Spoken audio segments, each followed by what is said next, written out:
composants d'un réseau, architecture d'un réseau local. Pour pouvoir se servir du matériel informatique du réseau local du collège, il faut en comprendre son architecture. Alors ce schéma représente un réseau informatique typique d'un établissement scolaire. On reconnaît dedans un ensemble d'ordinateurs et de périphériques qui sont reliés entre eux pour partager des informations et accéder à des services. Il est relié lui-même au réseau Internet qui est un gigantesque ensemble de réseaux informatiques à l'échelle mondiale. Alors pour détailler ce réseau, on y trouve le poste client qui est un ordinateur qui utilise les ressources partagées du réseau pour réaliser des recherches, des dessins, des rédactions.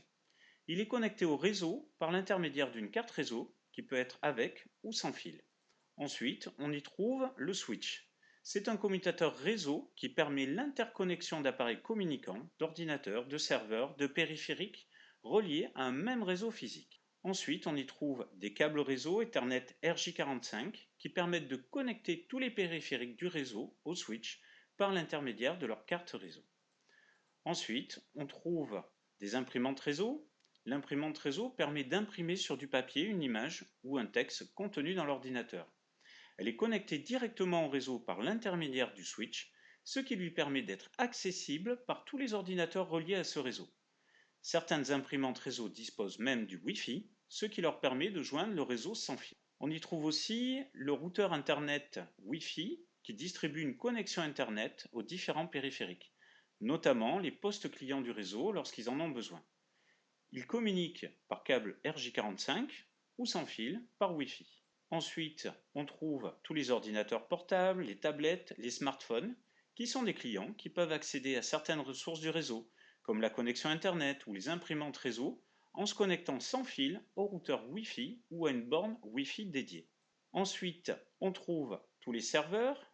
Le serveur est un ordinateur qui est choisi pour partager des services et organiser l'ensemble du réseau. Il existe plusieurs types de serveurs pour, par exemple, permettre l'authentification et la connexion des postes clients, ainsi que l'accès aux ressources et aux périphériques partagés, permettre le filtrage et la sécurisation des accès vers Internet hors du réseau du collège grâce au pare-feu.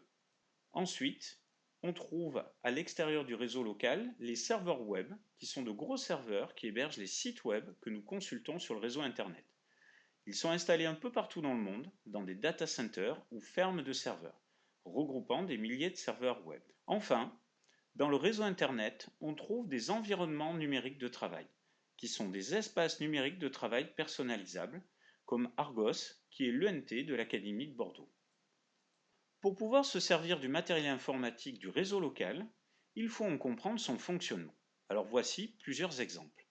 Comment s'authentifier auprès du serveur pédagogique? Eh bien, l'usager rentre ses identifiants, son nom d'utilisateur et mot de passe depuis le poste client. S'il n'y a pas d'erreur, le serveur autorise l'ouverture de la session. Le poste client est disponible pour travailler. Autre fonctionnement, comment sauvegarder un travail? Eh bien, l'usager ne sauvegarde pas ses fichiers sur son poste client, mais sur le serveur de données.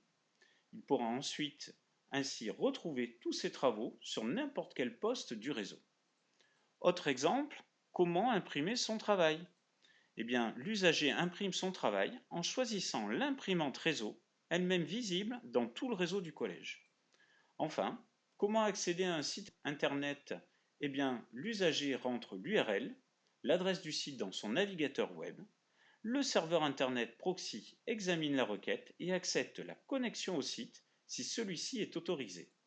Ensuite, le routeur va envoyer la requête sur le réseau téléphonique et ensuite recevoir le contenu du site web en provenance du serveur web hébergeant le site. Enfin, le routeur va redistribuer les informations au poste client en passant par le pare-feu qui va vérifier qu'il correspond à un accès autorisé. En synthèse, pour pouvoir se servir du matériel informatique du réseau local du collège, il faut en comprendre son architecture et son fonctionnement. On utilise donc un schéma informatique pour représenter cette architecture du réseau avec ses différents composants et ses liaisons avec ou sans fil. Et ainsi, cela fait apparaître ses possibilités de fonctionnement.